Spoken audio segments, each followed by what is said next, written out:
বাংলাদেশি সনাতনী নেতা চিন্ময় কৃষ্ণ দাসকে গ্রেফতারের পরে বাংলাদেশে তৈরি হওয়া অস্থিরতা এবং নয়াদিল্লি ঢাকা স্নায়ু লড়াইয়ের মধ্যে ভারতকে শান্তি ফেরানোর বার্তা দিল মোহাম্মদ ইউনূসের অন্তর্বর্তী সরকার।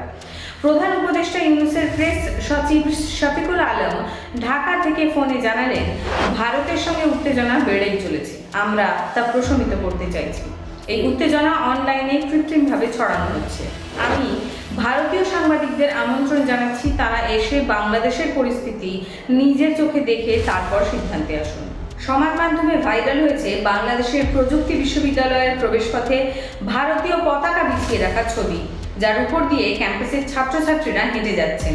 বিষয়টি নিয়ে জানতে চাওয়া হলে বিএনপির সহসভাপতি আব্দুল আওয়াল মিন্টুর বক্তব্য, বিভিন্ন সমাজ মাধ্যমে যেভাবে পরিস্থিতির ব্যাখ্যা করা হচ্ছে তাতে মনে হচ্ছে বাংলাদেশে পুরোদস্তুর সাম্প্রদায়িক হিংসা চলছে, কিন্তু বাস্তব পরিস্থিতির সঙ্গে সেটা মেলে না।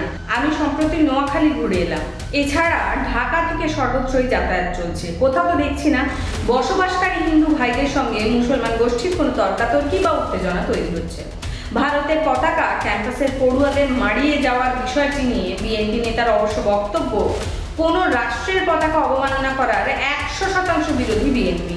তার কথায়, বিশ্ববিদ্যালয়ের ছাত্রদের মধ্যে কারা ঢুকে কি করছে আমাদের ধারণা নেই, কিন্তু প্রতিবেশী রাষ্ট্র সম্পর্কে আমরা অতিরিক্ত সতর্ক থাকতে বরাবরই চেয়েছি।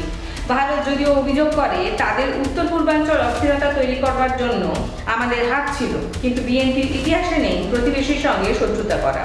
আমাদের সঙ্গে ভারতের রাজনৈতিক এবং অর্থনৈতিক ইতিহাস জড়িত, ফলে সেটা নষ্ট করলে উভয়েরই ক্ষতি। তারেক রহমান তার প্রতিটি বিএনপি শীর্ষ নেতার বিবৃতি দেখলেই তা স্পষ্ট হয়ে যাবে বলে দাবি করেন।